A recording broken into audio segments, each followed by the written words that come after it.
Good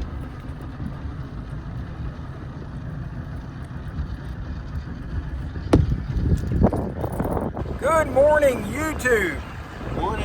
Back out on the lake again. This morning it's me and Robert again. Morning. And we're heading over to the dam. We're going to try how things work out over there. This 1 year ago tomorrow, I actually hooked some nice fish over here. So we're going to go try that same spot again today. And well, I'm just barely getting in the picture. I moved this thing up and now it's too high. It's good for fishing for the others, but for under Tilted down? when we're doing now, it's already tilted as far as it'll go. I've got it. Oh, there we go. There we go.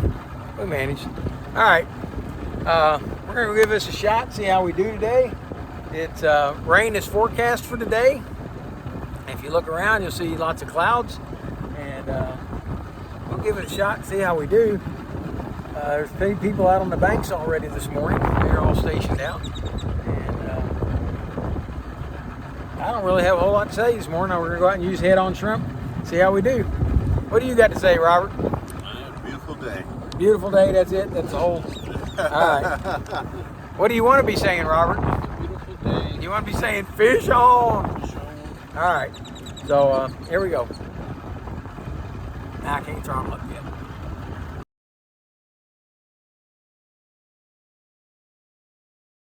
All right, we're out here on the dam, set up. I got all the lines in the water, and there's nobody else out here today so far. There are a couple, well, there was when we got here, a couple of kayakers over in the corner. Are they still there, Robert? Looks like he's right on the shore loading up. Okay. We're going towards loading up. All right, so pretty much nobody's out here today but us. So either they know something or we know something.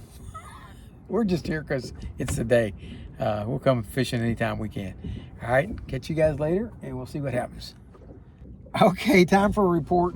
We're in location number 3. Yes. Location number 3, caught 0 fish. Got a few bites, not many. And it has rained periodically on and off. Robert's got his jacket. I've got my towel out there over my head to try to keep dry. I'm back to reasonably dry again now. And when we first got here, I got a nice hit on that rod back there, and I didn't get up there fast enough. But he ripped the tail off the shrimp and never come back to it. So we're still going along. I don't know what time it is, but About 10. about 10 o'clock, and no fish so far.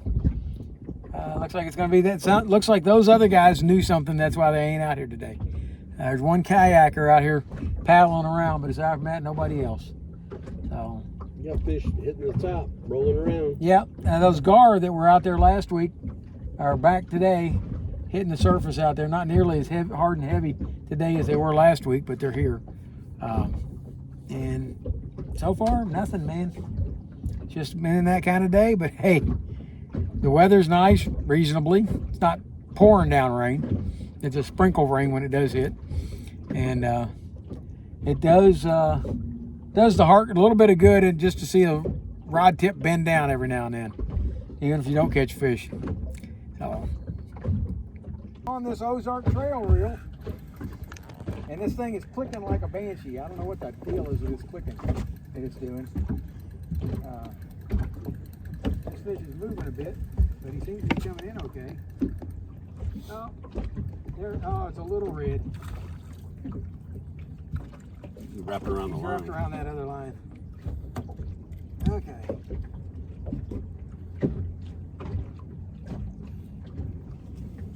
All right, folks. At least we haven't been skunked on today. It's a little red. All right. I'm not real sure what the deal is on this thing, but when you wind it in, if there's no load on it whatsoever, it's perfectly silent. But as soon as there's a load on it, trying to drag it through the water, this thing starts making a ticking sound. Tick, tick, tick, tick, tick, tick, tick, as you wind it. And I haven't been able to find out what that is. I don't know if it's the roller or what's going on, but I think I'm going to take it home, take it apart one more time, and see if I can see. That was one of the complaints that people had online is, hey, this thing makes noise and it shouldn't. Well, they're right. It shouldn't make noise. It's a nice little reel and it performs well, but it should not make that noise. So I think I'll end up back into it and see if I can figure out where the noise is coming from. that before. My dad had to get off and push the boat around, turn the boat around. We got so tight we couldn't turn around. So you couldn't do like a 3-point turn. You had to get in the water because you're trying to back up. You know, and it's hard to steer. As you saw, it's hard to steer a boat backwards. Yeah. So he's backing up. My dad had to be in the water pushing it from left to right because we couldn't steer it straight to keep it in the center because you had to be definitely the slope had to be in the center because the bottom of the motor was hitting the bottom. We got in we were so far in there, it was shallow and narrow. So it was something or hit the bottom. That was odd. But anyway, that time an alligator.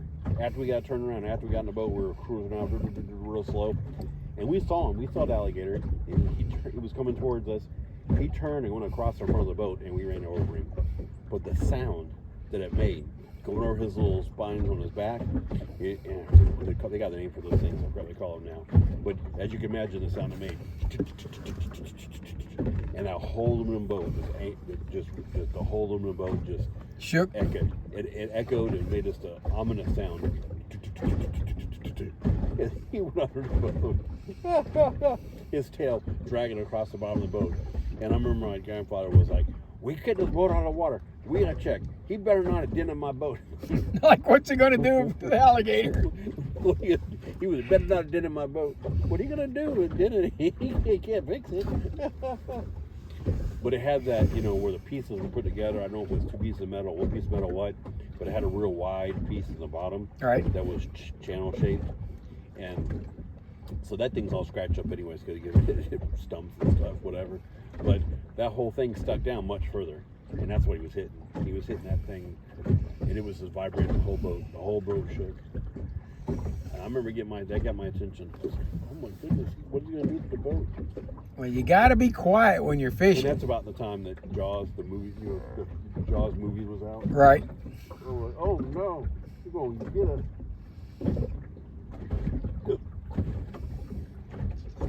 You don't learn about those manatees until later, and then they had a bit of a promotion going to watch out for the manatees, don't chop them up. Because so many of them got scar tissue on their back or getting hit. Maybe getting propellers run over. Well, I don't know what I hit in this lake, but I guess it was probably the 3rd or 4th trip out with this boat. I hit something. I was up in this far end over here, and I hit something, and it folded 2 of the blades of my prop over. Oh my goodness! And shattered the inside hub. And I thought, man, this boat experience thing is going to get expensive real fast. So I took that prop in to have it fixed. I think they charged me like $300. It's almost $300 to fix the prop. Put a new center in it and re-weld the folded over blades on it and retune it and true it up and everything. So I went on eBay and I found one. It was exactly the same prop, and I bought it for like $50. I said, well, I've got a spare now. Well, all these years I've had the boat since, I've never damaged a prop again. But you got a spare. But I've got a spare. I kept it in the boat for the longest time, but not anymore. It's in the boat shed. It takes a lot of space. Yeah, it does. So I finally took it out and put it in the boat shed. I don't know what I hit that day, but it was really kind of weird. I was throttled all the way up, just going along, and all of a sudden the boat was, wow, la, la, la, la, la, la. It wouldn't go anywhere. It was like, wow. What is that? And the beeping started, beep, beep, beep, beep, beep. I was like, what in the world happened here? I shut it all down, restarted it, and idled my way back in. And it wasn't until I got it out that I saw what damage it was done. What was it beeping for? I think I over revved the motor when it when it sheared the. Yeah, because it didn't start beeping again until after that. Yeah, he got me. I felt a very little. I mean, he must have been tiny. He was nibbling away at it. Hey, we got a bit more shrimp in here.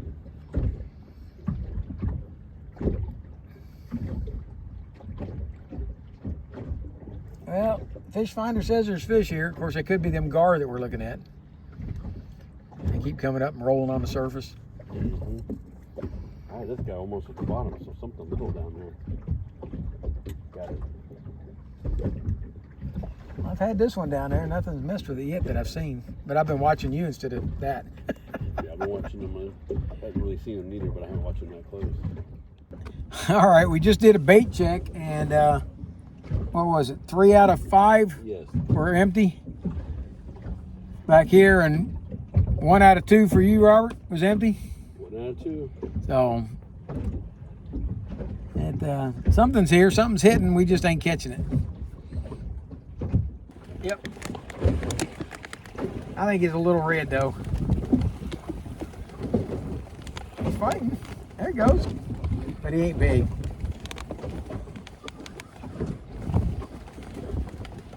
We were getting ready to Fish move. on. Yep, there you go. Come on, boy. Oh, there we go. That's a good fight. There you go. He's undersized. He's about 16. We were getting ready to change from this spot and move, but we went to bring our lines in, and they were all out of bait again. So that means we're getting bites. So we thought, well, maybe, just maybe, this is the bluegill are back over here. So we're going to give that a shot. And let's see if we can't get a picture of this fish, so I got something for my title.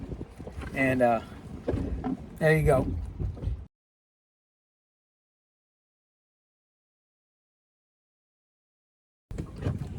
What do you say? Fish on. Fish I don't know, on. it feels like he's swimming towards me, I think. Okay, we went to small hooks because we kept getting everything stripped off, so we could find out what in the world is at least stripping us off. Oh, he got off.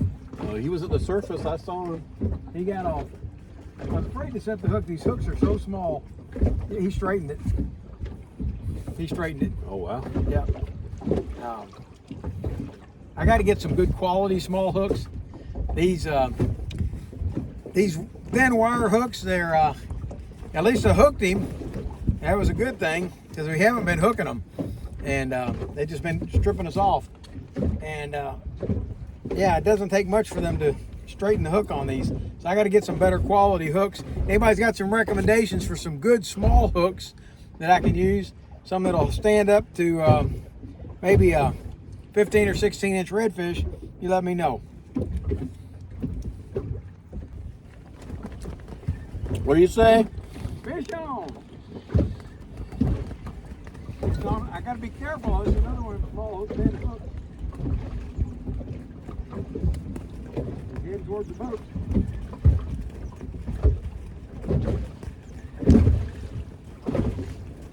Changed the small hooks. We got hooked 2 of them since we changed the small hooks. That's a little cat. I'm hoping he'll straighten the hook and come off.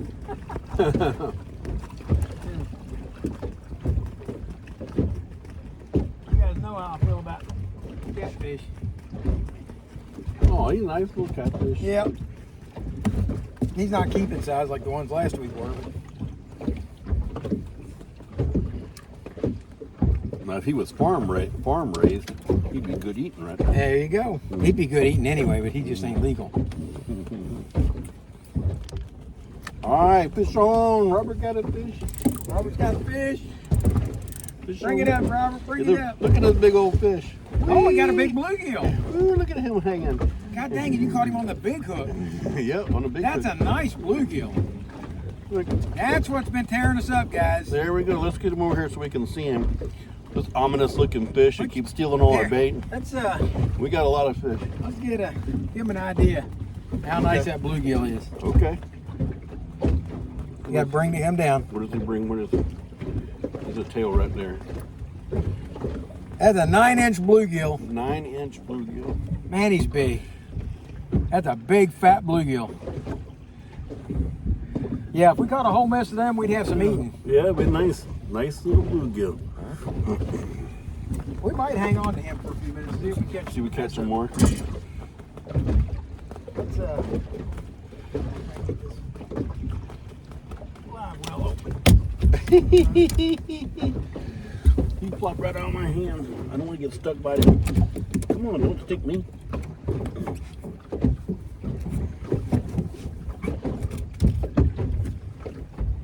That's a nice bluegill. That's what me and Robert caught a bunch of that day.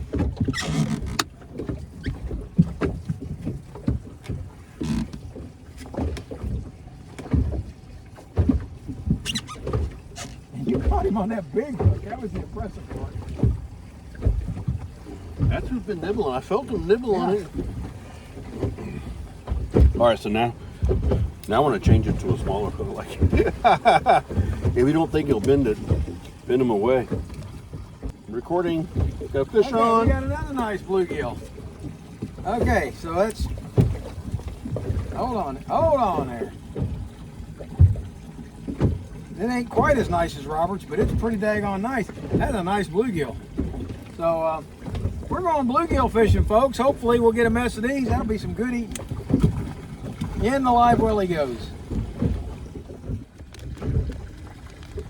Another fish on. Another big, nice bluegill. Yeah, we needed the small hooks. Oh, he's big size. He's nice. Yeah. One. Man, I don't know if you guys can tell on the camera what a big bluegill this is. Big as your hand. He's bigger than my hand can spread. Look at this thing. That's a nice bluegill. He's as tall as he is long. Uh-huh. All right, that's 3 we got.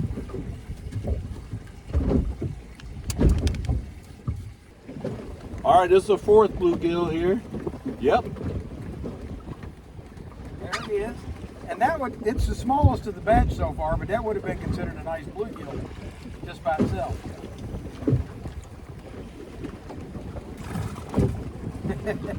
Okay, I think we ended up with 5 bluegill. I'm going to actually keep them. And but the storm is moving in, it looks like. So where the clouds are in the yeah. picture. Yeah. You guys got And the waves are getting up there a bit. We need So, winch wipers on the boat now. Yeah. So we're heading in to call it a day. We'd like to be able to get the cover on the boat before it gets soaking wet. That cover gets really heavy once it gets wet. But overall, good day. We enjoyed catching the bluegill. We would have liked to have caught some nice reds today, but hey, we'll take what we can get. And for now, that's Rick Stivers with Young Martin's Reels signing out before my phone gets any more wet.